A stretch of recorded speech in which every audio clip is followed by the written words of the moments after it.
Bakit hindi ko ma-attach yung email na 'to? Ang laki ng file, hindi siya pwedeng i-send sa email. Bad trip. Paano gagawin 'to? Mga tropa, problema mo din ba ang pagse-send ng large file sa email? Yung ayaw mag-attach pero kailangan mo siyang i-submit at may deadline ka na dapat i-meet. Pero dahil ang laki ng file mo, hindi mo siya ma-send. So, ito ang solusyon kung paano mo gagawin. Panoorin mo to, tapusin mo tong video na to. Intro na tayo, tala na tayo agad sa tutorial natin.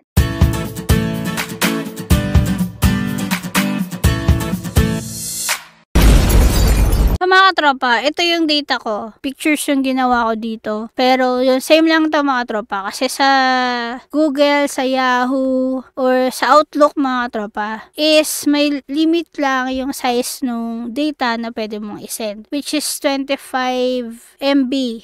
Kung hindi ako nagkakamali mga tropa. Kaya kung large file yung isesend mo, hindi siya nagsisend. Katulad dito mga tropa. Gagamit ako ng Gmail. Same lang to sa lahat. Sa Yahoo, sa Outlook. Gmail lang yung, wala akong Outlook dito sa desktop ko. Okay, pero sa office namin, Outlook yung gamit namin. Same lang yan mga tropa. Sobrang, hindi nakakapag-send ng large file. Kunyari, i-attach ko tong Excel file na to. So, ito, sending large file. Pag sinend ko yan, ayan siya. Dahil Gmail yung gamit ko, mga tropa. Sinasabi niya sa akin na mag-send ako sa Google Drive. Mga tropa, dalawa ituturo sa inyong way kung paano kayo makakapag-send ng large file. So, yung una is through Google Drive. Andito na tayo sa Gmail natin. Dito mga tropa, pwedeng attach file or itong triangle na to mga tropa. Insert files using Drive. So, kunyari mag-attach tayo mga tropa. So, i-attach natin yung file natin. Bago ko i-attach pala yung mga tropa, papakita ko sa inyo yung data natin kung gaano kalaki. So, right-click, properties. Yung file natin is 25.5 MB. Yung capacity ng pag-send ng data sa email is max ng 25 MB. So, ngayon, nag-exceed tayo ng 5. Hindi yan ma-attach sa email. Sasabihin sa inyo, pag nag-email kayo sa Outlook, Yahoo, and Gmail is too large yung file mo. Ngayon, sa Google, Gmail, pag nag-attach ka niyan, so ito, attach file, sending file, open. So, yan siya. Your file is larger than 25 MB. It will be sent as a Google Drive link. Ang bilis.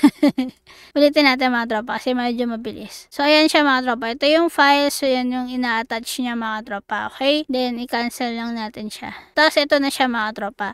Pwede mo na tong i-send dun sa pagsesendan mo ng email. Or kung hindi naman sa Gmail kayo magsisend, ito, right-click, copy link, address. Yan mga tropa, pag pinaste mo yan sa email mo, ito yung address niyan. Pagka kinlik nila yan sa email mo, punta dito tayo. Pinaste natin yan. Ito siya mga tropa. Yan yung file natin. Yan. Tapos dito mga tropa, pwede na nilang i-print, i-download, para ma-save nila yung file na to mga tropa. Okay? So, yan yung unang way. Gamit kayo ng Google Drive. Pero, dahil ayaw nyo ng dami pang proseso na gagawin ng pagsesendan mo at baka pagalitan ka pa, ang gawin mo mga tropa is, pangalawa is mag-compress ka ng Excel file mo. Paano yun? Punta ka ngayon sa Google, mag-search ka ng compress Excel file. Pag sinearch mo yan, compress Excel file, lalabas yung maraming suggestion ng online compress, mga tropa. So, ngayon, piliin natin si WeCompress. Okay? Hindi to sponsored, mga tropa. Ito lang yung ginagamit ko. Ito lang yung na-try ko pa lang na pag-compress ng Excel. So, pindutin mo yan. Lalabas to, mga tropa. So, makikita nyo dito, compress PDF, PowerPoint, Word, Excel, JPEG, PNG, NTIFF files, mga tropa. Tapos, either pindutin mo to para pumunta siya do sa data mo or i-drag mo dito sa loob. Hindi pwede sa labas, dito sa loob ng box. So, ito yung file natin, then open. Yan mga tropa. Itong wecompress.com is 50 MB lang yung kaya niya. Pero kung more than 50 MB, pwede nyo itry yung desktop nila. Meron yan choice mga tropa na bigger than 50 MB yung ipapacompress mo sa kanya. Ipapaswitch niya kayo sa desktop na app nila mga tropa. So, ayan siya. So, hintayin nyo lang yan mag-compress mga tropa. Then, ita-download natin mamaya. Tapos, ang downside lang nito mga tropa, kung picture, di ba picture yung ginawa natin, yung kung ano yung itsura, kunyari ito mga tropa, ganyan yung size ng data natin. Kung gusto mo tong lakihan, yan, kung gusto mo siyang lakihan, di ba ito maganda pa rin, hindi siya pixelated, di ba? Pero dahil kinompress natin siya mga tropa, yung itsura nito, pag nilakihan mo, magiging pixelated siya mga tropa. Medyo blurred na yung magiging picture niya dahil kinompress na nga niya. Okay, yun lang yung downside nito mga tropa. At saka syempre, online siya mga tropa. So kung medyo sensitive yung kinokompress nyo at ayaw naman na makuha ng iba yung data mo, syempre kasi online to, yun lang yung another downside niya. Kasi nasa, yan, may third party, site siya. So, hintayin lang natin siya. Compressing your file pa rin siya, mga tropa. Tayo ay may mag-wait na forever. So, papakita ko sa inyo mamaya, pag natapos na siya, yung itsura ng kinompress versus hindi kinompress. So, habang nag-iintay tayo mga tropa ng pag-compress, huwag mo kalimutan hit yung like button. Share mo tong video na to para hindi lang ikaw matuto today.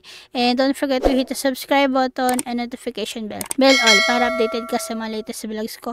Para ma-notify ka sa mga bago kong uploads. Okay? And don't forget to visit my Shopee shop and TikTok shop mga tropa.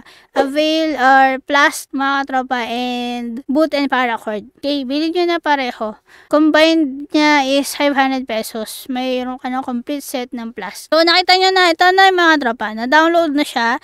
Send yung file name natin is ito. Tapos, from 25.6 MB, naging 4.59 MB na lang siya. Okay? Nakita niyo yung sobrang laki ng kinompress niya mga tropa. Then, download natin. Then, ito, save. Tapos, kunin natin siya. So, ito yung, ito yung sa kinompress natin mga tropa. So, nakikita nyo, ayan, view natin side by side. Dapat horizontal. Ayan mga tropa. Okay, binyo natin side by side. Ito yung original file natin. And ito yung compressed file. Nakikita nyo naman, sa aking paningin ay wala naman nagbagong.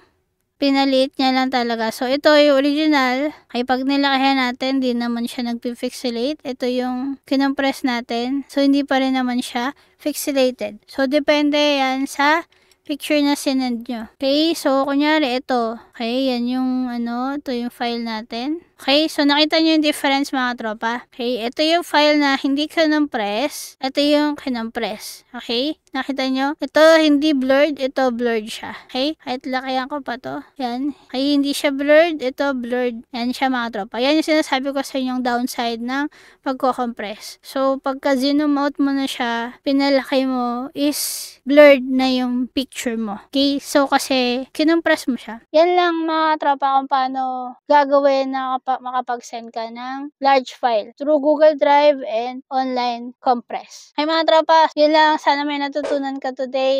Like and subscribe mga tropa. Thank you for watching. See you in my next vlog. Always stay positive. Always enjoy life because life is short. Bye!